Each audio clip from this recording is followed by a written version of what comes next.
नमस्कार, पावर न्यूजमा स्वागत छ। नेपाल वायु सेवा निगमका 7 जना पाइलट र क्रू मेम्बरमा कोभिड-19 पोजिटिभ देखिएको छ। क्रू मेम्बरको सम्पर्क पाइलटसँग पनि हुन्छ र यात्रुसँग पनि हुन्छ। उडानबाट आउने कति यात्रु ती क्रू मेम्बरबाट संक्रमित भए होलान् त्यसको यकिन गर्न कन्ट्याक्ट ट्रेसिङ त गर्नै पर्ने हुन्छ र यसबाट पाठ के पनि सिक्नुपर्ने भयो भने अब उडानबाट आउने यात्रुहरू थप सावधान हुनुपर्ने देखिएको छ। नेपालमा अन्य एयरलाइन्सका उडानहरू यति बेला बन्द रहेका छन्, तर विदेशमा रहेका नेपाली ओसार्नका लागि नेपालको सरकारी जहाजहरू भने उडिरहेका छन्। ती जहाज उडाउन सक्रिय रहेका नेपाल वायु सेवा निगमका पाइलट र कर्मचारीहरूमा कोरोना संक्रमण देखिएको छ। पर्यटन तथा नागरिक उड्डयन मन्त्री योगेश भट्टराईले आज ट्विटर मार्फत पाइलटमा कोरोना संक्रमणको पुष्टि गरेका छन्। उनले लेखेका छन्, नेपाल सरकारले दिएको जिम्मेवारी पूरा गर्ने क्रममा नेपाल वायु सेवा निगमका चालक दलका केही सदस्यमा कोरोना भाइरस पोजिटिभ देखिएकोमा दुःख लागेको छ। सङ्कटकालीन अवस्थामा उहाँहरूले गर्नुभएको कामको उच्च प्रशंसा गर्दछु। पर्यटन मन्त्री योगेश भट्टराईले ट्विटरमा लेखेको विवरण हो। उहाँहरूको शीघ्र स्वास्थ्य लाभको कामना गर्दछु, मन्त्रीको कामना पनि छ। सङ्क्रमित पाइलट र निगमका कर्मचारीलाई सोल्टी होटलको क्वारेन्टिनमा यति बेला राखिएको छ। कोरोनाको पछिल्लो अपडेट आजको कार्यक्रममा हुनेछ। सार्क राष्ट्र स्तरमा कोरोनाको अवस्था के छ र नेपालको त्यसको तुलना पनि आजको कार्यक्रममा गर्ने प्रयास हुनेछ। चिनिया राजदूतको सक्रियता र त्यसले उत्पन्न गरेको प्रतिक्रिया अनि भारतमा पनि चिनिया राजदूतको सक्रियतालाई लिएर भइरहेका टिप्पणी र त्यहाँ पैदा भएको उछाल पनि आजको विषयवस्तुमा समेटिनेछ। नेकपा नेता भीम रावलसँगको संवाद पनि आजको पावर न्युजमा समावेश हुनेछ केही अंश। दर्शकबिन, एउटा नयाँ नियम जान्नै पर्ने भएको छ, यहाँहरूले थाहा पाउनै पर्ने भएको छ। अब घरबाट बाहिर निस्कदा अनिवार्य रूपमा मास्क लगाउनु पर्ने भएको छ। यदि मास्क बिना घर बाहिर निस्कनु भयो भने प्रहरीले पक्राउ गर्नेछ र तोकिए बमोजिम जरिवाना र कारबाही पनि गर्नेछ। यो नियम काठमाडौँमा कडाइका साथ लागू गर्ने भनिएको छ। काठमाडौँमा मात्रै होइन, यो नियम देशभरका 77 वटै जिल्लाहरूमा लागू गर्न गृह मन्त्रालयले निर्देशन जारी गरेको छ। आज मास्क लगाउन सक्ने हैसियत भएका तर पनि अटेर गर्नेहरू जो हुन्छन् उनीहरूलाई नियम ठिक छ, लागू गर्नै पर्यो, कडाइ गर्नै पर्यो। तर मास्क किन्न नसक्नेहरू पनि छन्। ती किन्न नसक्नेहरूबारे सरकारको योजना के छ त्यो अत्तोपत्तो छैन। दैनिक छाक टार्न मुस्किल हुनेहरूमाथि पनि यो नियम थोपर्ने नाममा लाठी हान्ने, हप्काउने, दुःख दिने, प्रहरी भ्यानमा कोच्ने, हिरासतमा पुर्याउने, जरिवाना ठटाउने जस्ता गतिविधि नहोस्, बरु उनीहरूलाई निःशुल्क मास्कको व्यवस्था होस्। सरकार विश्वका धेरै देशहरूमा मास्क निःशुल्क वितरण भएका छन्। धेरै देशहरूमा, नेपालमा कम्तीमा, सबैलाई त नसक्ला सरकारले, कम्तीमा मजदुरी र ज्यालादारी गरेर जीवन गुजारा गर्ने वर्गलाई नियमको डन्डा नचलाइयोस्, बरु राहतको योजनाले उनीहरूलाई पनि यो नियम पालना गराउनेतर्फ ध्यान दिइयोस्। गृह मन्त्रालयले मास्क नलगाई घरबाट ननिस्कन र सामाजिक दूरी कायम नगर्नेलाई तत्काल पक्राउ गर्न प्रहरी र 77 वटै जिल्ला प्रशासन कार्यालयलाई गृह मन्त्रालयले निर्देशन दिएको छ। सोमबार दिउँसो प्रशासन र प्रहरीलाई परिपत्र गर्दै मन्त्रालयले स्वास्थ्य मापदण्ड अनुसार सामाजिक दूरी कायम नगर्ने र मास्क बिना बाहिर हिँडडुल गर्नेमाथि सङ्क्रमण रोग नियन्त्रण ऐन अनुसार कारबाही गर्न निर्देशन दिएको हो। लकडाउनलाई स्वास्थ्य मापदण्ड पालना गर्दै खुकुलो बनाउने नीति अवलम्बन गरिएको छ। यति बेला लकडाउन खुकुलो छ, तर पछिल्ला दिन सङ्क्रमण झन्झन बढेको छ र लापरवाही पनि एकदमै बढेको छ। त्यसैले मास्क र सामाजिक दूरीको नियममा अब कडाइ गर्न थालिएको हो। स्वास्थ्य मापदण्ड पालना नगर्दा राजधानीमै काठमाडौँमै सङ्क्रमणको उच्च जोखिम रहेको यति बेला गृह मन्त्रालयको ठहर छ। त्यसअनुसार गृह मन्त्रालयले निर्देशन र परिपत्र जारी गरेको छ। सरकारी, गैर सरकारी र निजी क्षेत्रमा कार्यरत सबैदेखि सर्वसाधारणहरूले पनि अनिवार्य रूपमा यी नियमहरू, खास गरी मास्क लगाउने र सामाजिक दूरी पालना गर्ने नियमलाई पालना गर्नुपर्नेछ। नियम पालना नगर्नेहरूलाई पक्राउ गरी र जरिवाना गरी कारबाही हुने निर्देशनमा उल्लेख छ। अहिले लकडाउन खुकुलो छ।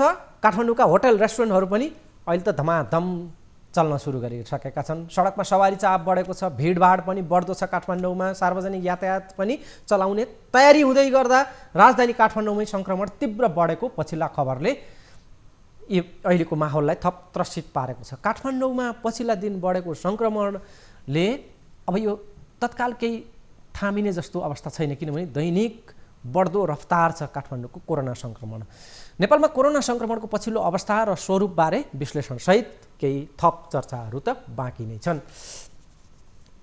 दर्शकवृन्द, अब पहिले नेपाललाई पिरोल्ने भारत मामला बारेको एउटा ताजा खबर कञ्चनपुरबाट आएको छ। त्यो खबरलाई यहाँ जोडौँ।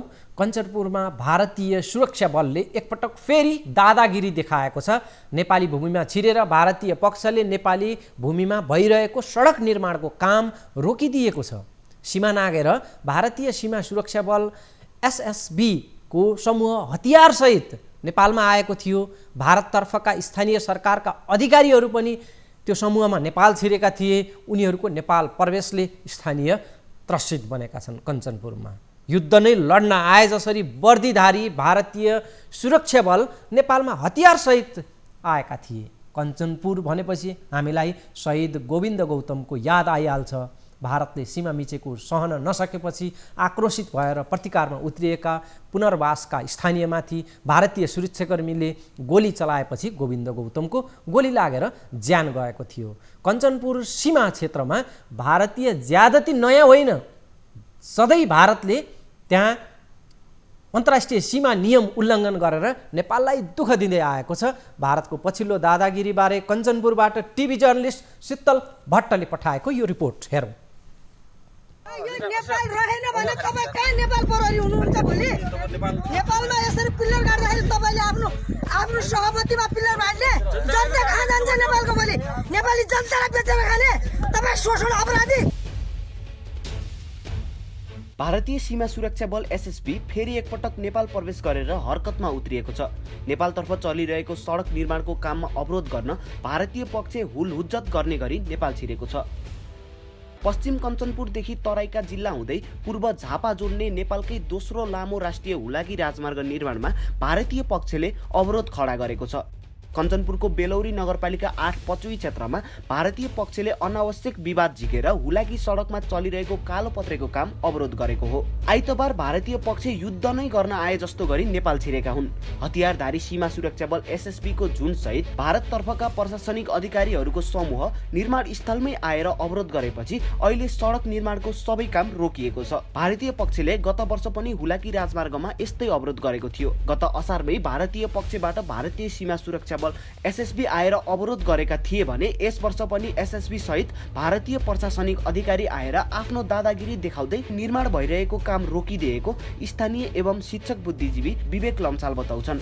भारतीय एसएसबीहरू हतियारै लिएर नेपालमा प्रवेश गरे, उता छोडेर अहिले सीमा हेरिराखेका छन् र यो कुरालाई हामीले नेपालीहरूको राष्ट्रियताका सवालमा हामी सब देशभक्त नेपालीहरू एकजुट भएर लाग्नुपर्छ। हामी आफ्नो 1 इन्ची भूमि पनि हामीले छोड्नुहुन्न। भारतीय पक्षले रिफरेन्स पिल्लर 38 लाई सीमा पिल्लर मानेर अनावश्यक विवाद झिक्दै आएको छ। गत वर्ष पनि ग्राभलिङ गर्दा भारतीय पक्षले अवरोध गरेको थियो। फेरि कालोपत्रे गर्ने तयारी गर्दा भारतीय सीमा सुरक्षा बल एसएसबीले काम नगर्न दबाब दिएपछि काम रोकिएको थियो। एसएसबीले सडक निर्माण कम्पनीका सञ्चालकलाई उक्त क्षेत्रको 1200 मिटर सडक भारतमा पर्ने भन्दै काम रोक्न दबाब दिएका थिए। भारतीय एसएसबीले काम नगर्न भनेपछि अहिले त्यो ठाउँमा कुनै पनि प्रकारको काम भएको छैन। जुन चाहिने यो अहिलेका पिल्लरहरू छन् तिनी वास्तविक पिल्लर भएका हुँदा उता पर्यो भनेर झन् नेपालमा चाहिने झन् यता चाहिने गर्ने प्रवृत्ति इन्डियाको अहिलेसम्म यो प्रविधिले गर्दा झन् नेपाललाई हेपे जस्तो दादागिरी गरे जस्तो वास्तविक नेपाललाई सही मान्थे भनेपछि अहिलेसम्म एउटा जुन माथि नक्सा भएको जमिनलाई पनि भित्रभित्र हत्याएर नेपाललाई होसिएर चाहिने यस्तो अवस्था छ। हाम्रो यो हुलाकी रोडलाई चाहिँ अहिले बडा मसिनबाट त अहिले भन्दै थियो र इन्डियन एसएसबी अनि विदेशी भारतको हस्तक्षेप भएर यसलाई बन्द नदिने भनेर यहाँ धेरै भेला भएको छन् होइन। यसको न सरकारको तर्फबाट कुनै पहल छ न हाम्रा यहाँका स्थानीय नेताहरूबाट कुनै पहल हुन्छ भनेदेखि यसलाई हामीले जसरी पनि यो सरकारले यसलाई सीमा विवाद सुल्झाउनु पर्यो न त जनताहरू आपसमा अनि विद्रोह भयो भने फेरि त्यसको जिम्मेवार हामी जनता हुने छैन। यहाँ पछि धेरै नराम्रो असर पर्ला, बोर्डरमा रक्तपात हुन्छ, रङ्गतिज हुन्छ, तर रोड चाहिँ हामी छोड्दैन। बेलौरी नगरपालिका 8 का वडाध्यक्ष नन्दकुमार राणाका अनुसार भारतीय पक्षले जीपीएस नक्साको आधारमा उक्त सडक भारतको भूमिमा पर्ने दावी गर्दै आएको छ। यो माथिको विषय हो भन्दै काम रोक्ने र काम नरोके पछि नराम्रो हुनेछ भन्दै भारतीय पक्षले हेपाहा प्रवृत्ति देखाउने गरेको गुनासो स्थानीयको छ। आफ्नै भूमिमा सडक निर्माण गर्दा पनि भारतीय पक्षले अनावश्यक विवाद झिक्दै आएको र पटक पटक भारतीय पक्षले नेपाली भूमिमै निर्माण भइरहेका सडक निर्माणको कार्यमा अवरोध गर्ने गरेको छ।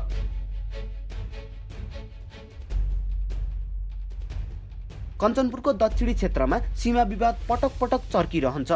भारतले सीमा मिचेको प्रतिकार गर्दा पुनर्वासका गोविन्द गौतमले भारतीय सुरक्षाकर्मीको गोली लागेर ज्यान गुमाएका थिए।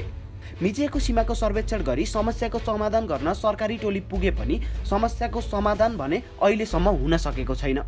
पछिल्लो समय लिपुलेक, लिम्पियाधुरा र कालापानी चर्चाका विषय बने, तर कञ्चनपुरको दक्षिणी क्षेत्रका सिमाना भने बेला बेलामा चर्चामा नआएका होइनन्।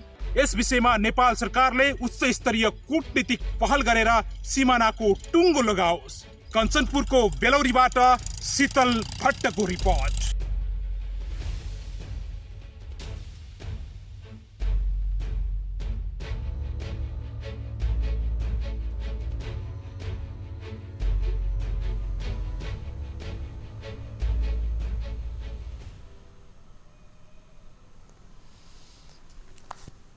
पश्चिम कञ्चनपुरदेखि प्रदेश नम्बर 2 का जिल्लाहरू हुँदै पूर्वको झापा जोडिने नेपालकै लामो सडक मध्येमा पर्छ हुलाकी राजमार्ग।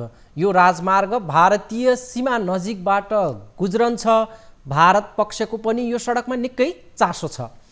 नेपाल भारत बीच यति बेला भूमि विवाद पनि उत्कर्षमा छ। लिपुलेकमा नेपाली भूमिमै भारतले सडक खनेर मान सरोवर जाने प्रयोजनका लागि एकलौटी रूपमा सडक उपयोग गर्न तम्सिएको छ।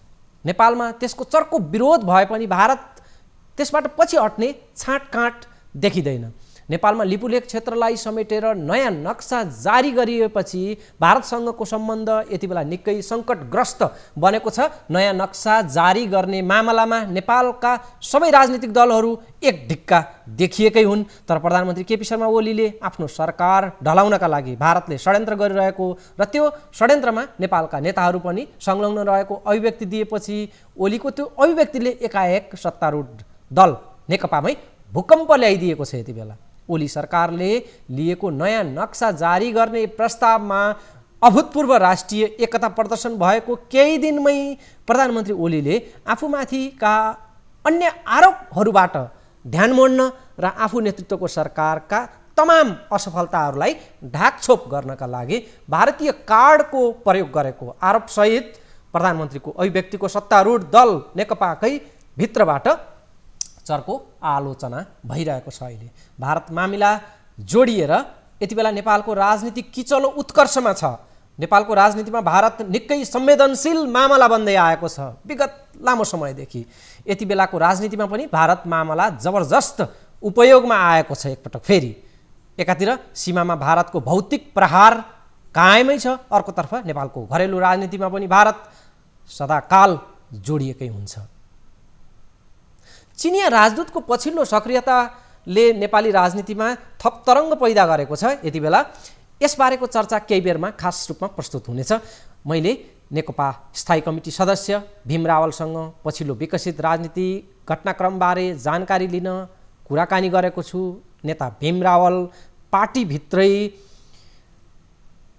अध्यक्ष एवं प्रधानमन्त्री केपी शर्मा ओलीको विरोधमा प्रखर रूपमा प्रस्तुत हुने नेतामा कहलिन्छन्।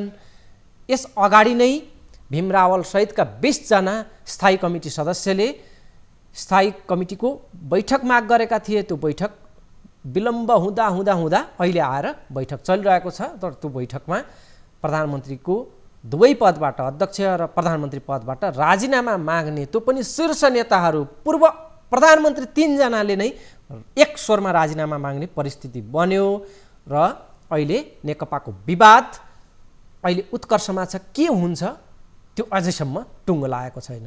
नेता भीम रावलसँग यही सन्दर्भ जोडेर गरिएको यो कुराकानीको केही अंशहरू हेरौँ। पछिल्लो जो बैठकहरू चलिरहेका छन्, समूहमा छलफलहरू भइरहेका छन्, राष्ट्रपतिसँग भेटघाट भइरहेका छन्, प्रमुख प्रतिपक्षी दलका नेतासँगका भेटघाटहरू अनेक आयाममा कोर्सहरू अगाडि बढेका छन्। नेपाली जनतालाई, यहाँहरूको कार्यकर्तालाई यति बेलाको यो कोर्स कसरी अगाडि बढ्छ भन्ने अत्यन्त चासो छ। अब यहाँले अहिलेसम्मको स्थायी कमिटी बैठक र समग्र कोर्समा एउटा रिपोर्टिङ, एउटा समग्र पिक्चर नेपाली जनतालाई, कार्यकर्तालाई र चासो राख्ने सबैलाई बताइदिनु पर्यो। What's happening now? म सबभन्दा पहिले त अहिले जुन थाई कमिटीको बैठक बसेको छ, यो थाई कमिटीको बैठकमा प्रधानमन्त्रीजीले नेपाल सरकारको तर्फबाट लिम्पियाधुरा, कालापानी, लिपुलेकलाई सम्मिलित गरेर नक्सा प्रकाशित गर्ने निर्णय गरेपछि उहाँलाई हटाउन भारत वा यहाँ भारतीय राजदूतावास र केही नेपालका नेताहरू, त्यो नेकपाका नेताहरूतर्फ लक्षित गरेर जुन उहाँले चर्चा गर्नुभयो त्यो नै सम्पूर्ण रूपमा गलत छ। सम्पूर्ण कार्यकर्ता जनता यसमा स्पष्ट हुनुपर्छ। यस्तो स्थितिमा नेकपाका नेताहरूले नै नक्सा प्रकाशित गरेको हुनाले विदेशीसँग मिलेर मलाई हटाउनु खोज्यो भन्ने तर्क जुन बाहिर आएको छ, यो तर्क निराधार र मानिसहरूको ध्यान मुख्य विषयबाट अन्ततिर मोड्ने प्रयास मात्रै हो। यसमा कसैले पनि प्रत्याहार गर्नु हुँदैन। यदि कुनै व्यक्तिले भारतसँग मिलेर कुनै पनि नेताले त्यस्तो छलफल गरेको छ, उहाँलाई हटाउनु कुनै बैठक गरेको छ भने हामीले थाई कमिटीमा माग गरेका छौँ, तुरुन्तै त्यो तथ्यसहित पेश गर्नुहोस्। त्यस्तो अपराध गर्ने, विदेशी शक्तिसँग मिलेर नेपालको प्रधानमन्त्रीलाई हटाउने खेल खेल्ने, नेपाली जनताको सार्वभौम सत्ता, नेपाल कम्युनिस्ट पार्टीको हात धरेको अधिकार, नेपाली जनताको स्वाभिमानमा आँच पुर्याउने को हो तपाईँ नाम दिनुहोस्, हामी कारवाही गर्छौँ, हामीले भनेका छौँ। तर बैठकमा उहाँले त्यो भन्न सक्नु भएन। उहाँले भारतीय केही पत्रिकाले लेख्यो, अब पत्रिकाले त के लेख्छ, के लेख्दैन, के भन्छ, के भन्दैन, त्यो कुरा हो भनेर उहाँले एकदमै सतै जवाब दिनुभयो। त्यस्तै गरेर यो छलफल चलिरहँदा जति बेला त्यो अध्यादेश आएर हामी झस्केका थियौँ, अझ त्यसमा थप आगोमा घिउ थप्ने किसिमले निर्वाचन आयोगमा उहाँ निकटका व्यक्तिहरूकै घरमा बसेर योजना बनाएर उहाँकै निकटका मानिसहरूले छुट्टै पार्टी निर्वाचन आयोगमा दर्ता गर्यो भन्ने जुन खबर आयो, त्यसलाई केही नेताहरूले यो प्रमाणित छ भनेर बैठकमा जसरी भन्नुभयो, त्यसको पनि उहाँले कुनै खण्डन गर्न सक्नु भएन। यो कुराले गर्दा यो विवाद अझ चर्केको अवस्था हो। अब नेपाली काङ्ग्रेसका नेताहरूसँग छलफल गरेको, राष्ट्रपतिसँग छलफल गरेको कुरा गर्नुभयो। म पहिले राष्ट्रपतिजीको कुरा गर्न चाहन्छु। राष्ट्रपतिजी संवैधानिक हो, उहाँले संविधानको रक्षा गर्नुपर्छ, देशको राष्ट्रिय एकताको रक्षा गर्नुपर्छ। यो पार्टीभित्रका कुनै पनि विवादमा, कुनै पनि पक्ष विपक्षमा लाग्ने र उहाँले त्यसको समाधान खोज्ने होइन। यदि कुनै नेताले त्यसरी समाधान खोज्ने प्रयास गर्नुभएको छ भने त्यो नितान्त गलत हो।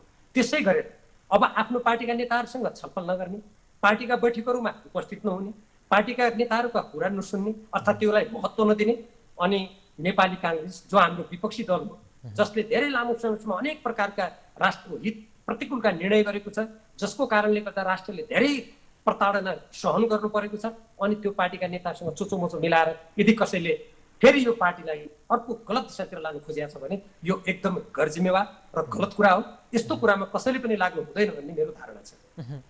राष्ट्रपतिलाई महाअभियोग लगाउने सम्मको आन्तरिक तयारीमा तपाईँहरू हुनुहुन्थ्यो रे, त्यस भएर संसद चाहिँ अहिले अन्त्य गर्नुपर्ने जरुरी थियो, त्यो गलत गतिविधिहरू रोक्नका लागि भन्ने तहबाट पनि तर्क आएको छ। यसमा चाहिँ तपाईँ के टिप्पणी गर्न चाहनुहुन्छ? यस्तो खालको सूचना जसले पुर्यायो या त त्यो व्यक्ति नेपाल कम्युनिस्ट पार्टीभित्र ठुलो समस्या उत्पन्न गरेर यो पार्टीलाई फुटाउन सुनियोजित षड्यन्त्रमा लागेको छ, त्यस्तो सूचना यदि कसैले दिएको हो भने, र यदि प्रधानमन्त्रीले स्वयं त्यो कुरा सुन्नुभएको हो भने उहाँ अत्यन्तै गलत सूचनामा हुनुहुन्छ। यो एकदमै गलत कुरा हो। यो कुरा फैलाएर नेपाल कम्युनिस्ट पार्टीका कार्यकर्ताहरूको मन बिथोल्ने र उनीहरूको भावना भड्काउने दुष्प्रयास मात्रै हो। हाम्रो पार्टीको कुनै पनि व्यक्तिले कुनै पनि तहमा राष्ट्रपतिलाई महाअभियोग लगाउने कुरा गरेको पनि छैन, यसको चर्चा भएको पनि छैन, यो कुनै प्रसङ्गको विषय पनि होइन। अनि यो विषयलाई यस्तो भ्रमपूर्ण रूपमा किन फैलाइयो भन्ने कुरामा चिन्तित भएर हाम्रो पार्टीका अध्यक्षका नेताहरू स्वयं राष्ट्रपति कहाँ गएर उहाँहरूले यो भ्रमपूर्ण यो भ्रमको खेती कसले किन गरे हो, यो गलत कुरामा तपाईँ नपर्नु होला। यो गलत कुरा हो भने उहाँहरूले खण्डन पनि गरिसक्नु भएको छ। अझ देशको प्रधानमन्त्री जस्तो व्यक्ति जो प्रत्येक सूचनाहरू उहाँमा केन्द्रित हुन्छन्, त्यस्तो व्यक्तिले यस्तो कुरालाई राम्ररी नबुझी अरू नेताहरूलाई सोधे पनि त हुन्थ्यो नि, हामीलाई पनि सोधे हुन्थ्यो नि यो हो कि होइन भनेर। अनि आफ्नो पार्टीका नेताहरूलाई कुनै नसोधी त्यो सूचना हो कि होइन भनेर त्यसलाई प्रमाणित गर्ने प्रयास नगरी यस्तो कुरा गर्नु यो एकदमै दुःखद कुरा हो। यस्ता कुराका सतही कुराको बाट कोही पनि मानिसहरू भ्रमित नहुनुको लागि पनि म आग्रह गर्न चाहन्छु। यो पछिल्लो जुन विवादले पार्टीलाई नै विघटन गर्ने, अध्यादेशका प्रक्रियाबाट अगाडि जाने, सङ्कटकाल लगाउने जस्ता अनेक खालका आशंकाहरू अहिलेमा चर्चा भइरहेका छन्। यो अब पार्टी मिलेरै यही स्थितिमा अगाडि बढ्छ या नयाँ कोर्सहरू केही उघारिन सक्छन् पर्दाहरू, के चाहिँ तपाईँको अब्जर्भेसन छ? यो भारतले नेपालमाथि जुन अतिक्रमित गरेको छ, अब त्यताबाट ध्यान अन्यत्र लगेर त्यो विषयलाई पनि ओझेलमा पार्ने अनि मिलेनियम च्यालेन्ज कर्पोरेसनसँग जुन सम्झौता भएर जो अनुमोदन हुन बाँकी छ संसदबाट, यदि अनुमोदन भयो भने जसरी नेपालको स्वाधीनता आत्मनिर्भरको अधिकार माथि आँच पुर्याउँछ अनि यो दुईटै कुरा उठाउने सबभन्दा नेपाल कम्युनिस्ट पार्टी हो। अब त्यसैलाई फुटाइदिएपछि त ती शक्ति राष्ट्रहरूको प्रकारान्तरले इच्छा पुरा हुन्छ। यस्तो खालको काम कसैले पनि गर्नु हुँदैन। यो पार्टीको एकतालाई जोगाएर लैजानु पर्दछ, आफ्नै गल्ती स्वीकार्नुपर्छ। यदि गम्भीर गल्ती छन् भने त्यो गल्तीको लागि प्रत्येक व्यक्तिले जिम्मेवारी लिनुपर्छ। त्यसैले नेकपा स्थायी कमिटी सदस्य नेता भीम रावलसँगको यो संवाद थियो समसामयिक राजनीतिक जुन दाउपेच चलिरहेको छ सत्तारूढ नेकपाभित्र त्यस सम्बन्धको। सत्तारूढ दल नेपाल कम्युनिस्ट पार्टी नेकपाका विदेश विभाग प्रमुख तथा वरिष्ठ नेता जो पूर्व प्रधानमन्त्री पनि हुनुहुन्छ माधव कुमार नेपाल र चिनिया राजदूत बीच भेटवार्ता भएको छ। चिनिया राजदूत हौ यान्सीको पछिल्लो सक्रियताले नेपाली राजनीतिमा दक्षिणको भारत मात्रै होइन उत्तरको चीन पनि उत्तिकै भूमिकामा यति बेला खडा भएको छ। यिनै चिनिया राजदूतले नेपालका शीर्ष नेता भेटेपछि यस अगाडि सत्तारूढ दलको सङ्कट टरेको र पार्टी फुटबाट बचेको चर्चा सेलाउन पाएको छैन। अहिले पनि नेकपा फुटको सङ्घारमा देखिँदैछ। चिनिया राजदूतको सक्रियता पनि यति नै बेला बढेको छ। त्यसैले स्वाभाविक हुन्छ कि यो सक्रियताप्रति मानिसहरूको बढी नै चासो छ। प्रधानमन्त्री केपी शर्मा ओलीले भारतले आफूलाई हटाउन लागेको र त्यसमा नेपालका नेताहरू पनि लागेको अभिव्यक्ति दिएपछि उत्पन्न बवण्डर हल हुन सकिरहेको छैन। यही बीचमा चिनिया राजदूतको सक्रियता अर्थपूर्ण मानिएको छ। राष्ट्रिय प्रजातन्त्र पार्टी राप्रपाका अध्यक्ष कमल थापाले चिनिया राजदूतको सक्रियतालाई रिमोट कन्ट्रोलको संज्ञा दिएका छन्। कमल थापाले आफ्नो ट्विटरमा लेखेका छन्, प्रधानमन्त्री केपी शर्मा ओली भन्नुहुन्छ सरकार गिराउन भारतीय राजदूत सक्रिय भए, अर्कोतर्फ चिनिया राजदूत सरकार बचाउन नेताहरूको घर घरमा पुग्छिन्। के यस्तै रिमोट कन्ट्रोलबाट चल्ने लोकतान्त्रिक गणतन्त्रले नेपालको हित गर्छ, राष्ट्रियता जोगाउन सक्छ? कमल थापाको थप टिप्पणी छ, स्वाभिमान र निर्णायकत्व गुमाएको अवस्थाले देश बचाउन र बनाउन सक्दैन। चिनिया राजदूतको सक्रियता उप नेपाली काङ्ग्रेसका नेताहरूले पनि आपत्ति प्रकट गरेका छन्। काङ्ग्रेस नेता धनराज गुरुङले ट्विटरमा लेखेका छन्, सरकार ढलाउन भारतीय राजदूत सक्रिय भए भन्ने प्रधानमन्त्री ओलीको सरकार बचाउन चाहिँ चिनिया राजदूत नेताहरूको घर दैलोमा पुगेको खबर आएको छ। जब नेपालको सरकार ढलाउने र बचाउने काम नै विदेशी राजदूतहरूबाट हुने हो भने हाम्रो राष्ट्रियता कहाँ पुग्दैछ? कुर्सी ढलाउन र बचाउन राष्ट्रियता नै तिलाञ्जली। यति बेलाको चिनिया राजदूतको भेटले अर्को पनि तरङ्ग खडा गरेको छ। भारतीय मिडिया पछिल्लो समय नेपालको विषयलाई लिएर ज्यादा उछलकुद गर्दैछन्। भारतीय मिडिया र त्यहाँका नेपाल मामिलामा चासो राख्नेहरूले पनि चिनिया राजदूतको यो पछिल्लो सक्रियता उप निकै चासोपूर्वक टिप्पणीहरू व्यक्त गरिरहेका छन्। भारतले पछिल्लो समय नेपाल भारततर्फ भन्दा बढी चीनतर्फ झुकेको उल्लेख गर्दै आएको छ। भारतको संस्थापन, त्यहाँका मिडिया, त्यहाँका बुद्धिजीवी, नेपाल मामिलाका जानकारहरू चिनिया इन्फ्लुएन्स नेपालमा बढेको बताउँछन्।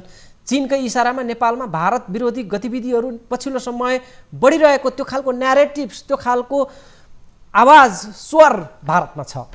अतिक्रमित भूमि लिम्पियाधुरा सहित नेपालको राजनीतिक तथा प्रशासनिक नक्सा सार्वजनिक गर्ने मामलामा पनि चीनको उक्साहट रहेको भारतको बुझाइ छ।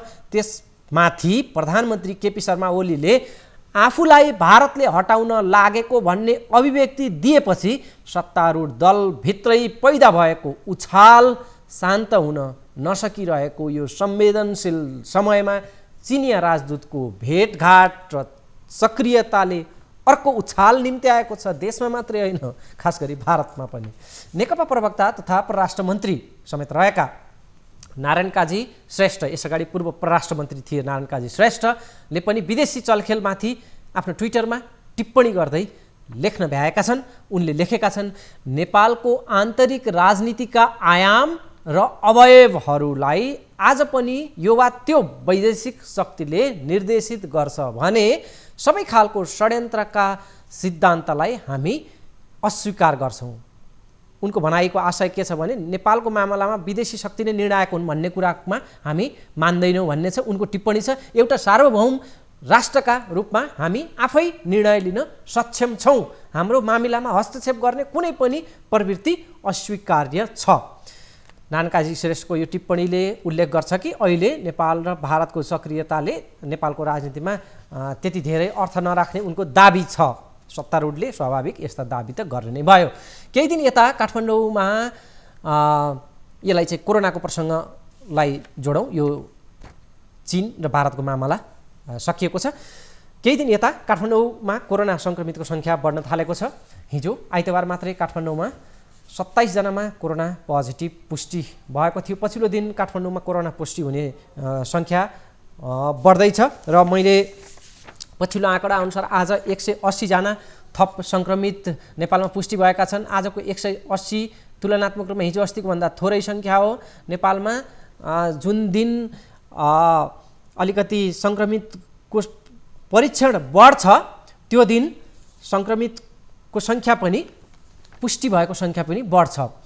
नेपालमा अहिलेसम्म आज 264 डिस्चार्ज भएका छन् आज मात्रै र 16,000 नजिक सङ्क्रमित सङ्ख्या पुगेको छ।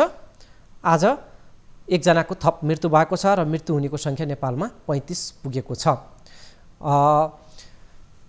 यस्तै गएको मङ्गलबार अर्थात् असार 16 गतेको एउटा तथ्याङ्क, उपत्यकामा 16 जनाको सङ्क्रमित भेटिएको थियो। 9 जना विदेशबाट आएका थिए। यो अत्यन्त महत्त्वपूर्ण छ। त्यसमध्येमा 5 जना उपत्यकाभित्रै रहेका र उनीहरूको कुनै ट्राभल हिस्ट्री नभएको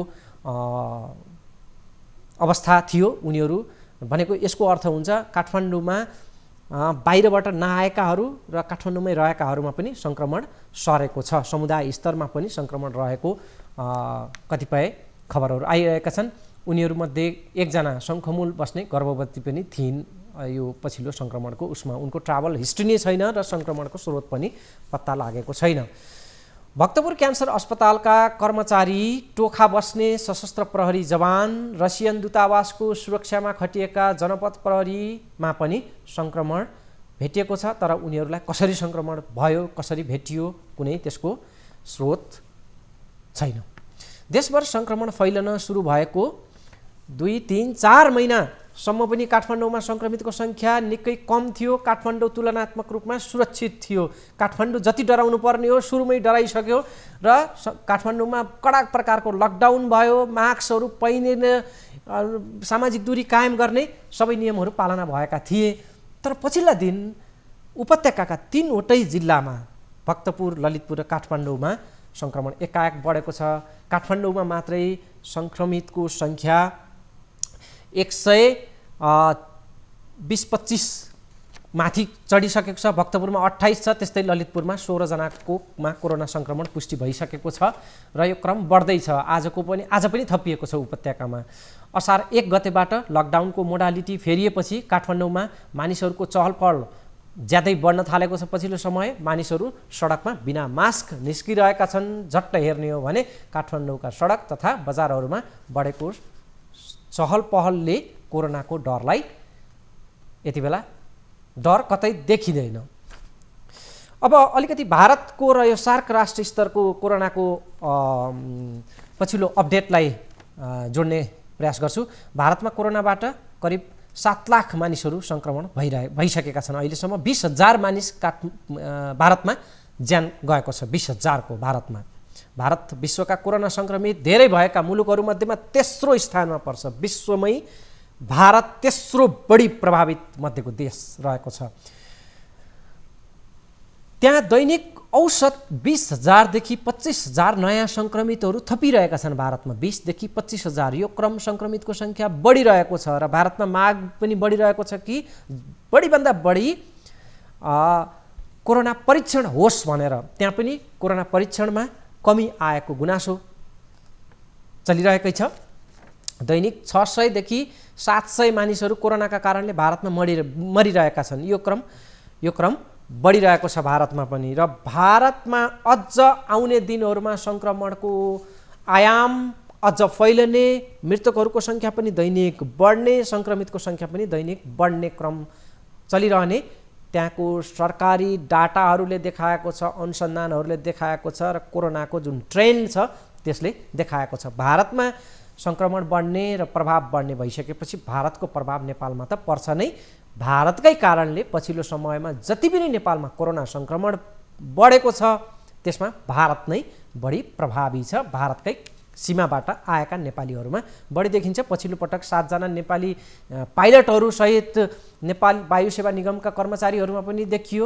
यो भनेको उडानबाट आएका अर्को स्रोतबाट पनि सङ्क्रमण फैलिएको पछिल्लो देखियो। नत्र भने ज्यादा आँकडा भारतको सीमाबाट आएका नेपालीहरूमा सङ्क्रमण देखिएको छ। भारतपछि सार्क राष्ट्रहरूमा यदि तुलना गर्ने हो भने कोरोनाबाट प्रभावित हुनेमा पाकिस्तान लगातार रूपमा भारतपछि दोस्रो पोजिसनमा देखिन्छ। सार्क तहमा पाकिस्तानमा कोरोनाबाट 2,31,000 सङ्क्रमितहरू अहिले रहेका छन् भने करिब 5,000ले कोरोनाबाट ज्यान गुमाइसकेका छन् पाकिस्तानमा।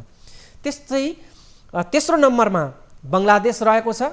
सार्क राष्ट्रमध्येमा तेस्रो नम्बरमा बङ्गलादेश बढी प्रभावित छ। त्यहाँ 1,62,000 बढी मानिसहरूमा कोरोनाको सङ्क्रमण देखिएको छ भने 2,000 बढीको बङ्गलादेशमा मृत्यु भएको छ। बङ्गलादेशपछि सार्क राष्ट्रहरूमा कोरोनाबाट बढी प्रभावित भएका मुलुकहरूमा क्रमशः अफगानिस्तान छ, त्यसपछि छ नेपाल, मालदिप्स र श्रीलङ्का अनि भुटान त्यसपछि छन्। भनेपछि नेपाल, भुटान, श्रीलङ्का, मालदिप्स भन्दा बढी प्रभावित देशमा पर्छ।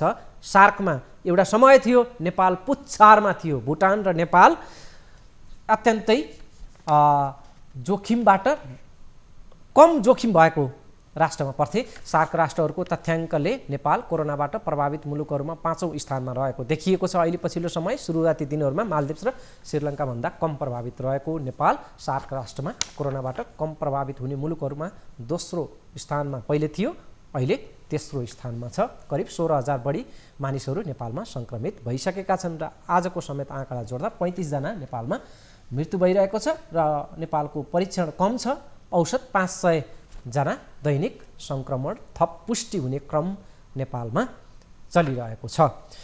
दर्शकबिन, पछिल्लो समय नेपालमा PCR र RDT परीक्षणको तथ्याङ्क र कोरोना सङ्क्रमितहरूको तथ्याङ्कमा एउटा समानता के देखिएको छ भने जुन दिन सङ्क्रमितको सङ्ख्या बढी हुन्छ मान्नुस् त्यो दिन परीक्षणको दायरा, परीक्षणको सङ्ख्या पनि बढी छ।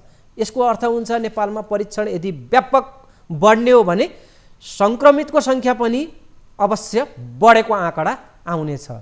त्यसैले परीक्षण डे 1 देखि पहिलेदेखि नै अहिलेसम्म पनि विज्ञ चिकित्सक डाक्टरहरू, यसका जानकारहरूको माग छ कि परीक्षणको दायरा बढाउनु पर्यो। जति परीक्षण बढ्न सक्छ त्यति सङ्क्रमणलाई खुम्च्याउन सकिन्छ।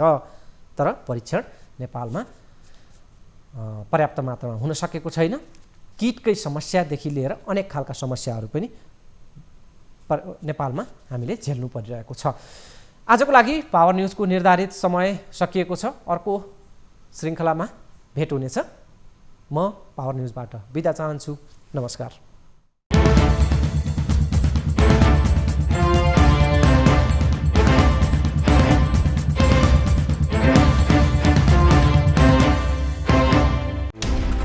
कोरोनाले सिर्जना गरेको संकटमा पल पलका न्यूज अपडेट र हर क्षेत्रको कभरेजका लागि न्यूज 24 नेपाल युट्युब च्यानललाई सब्स्क्राइब गर्नुहोला।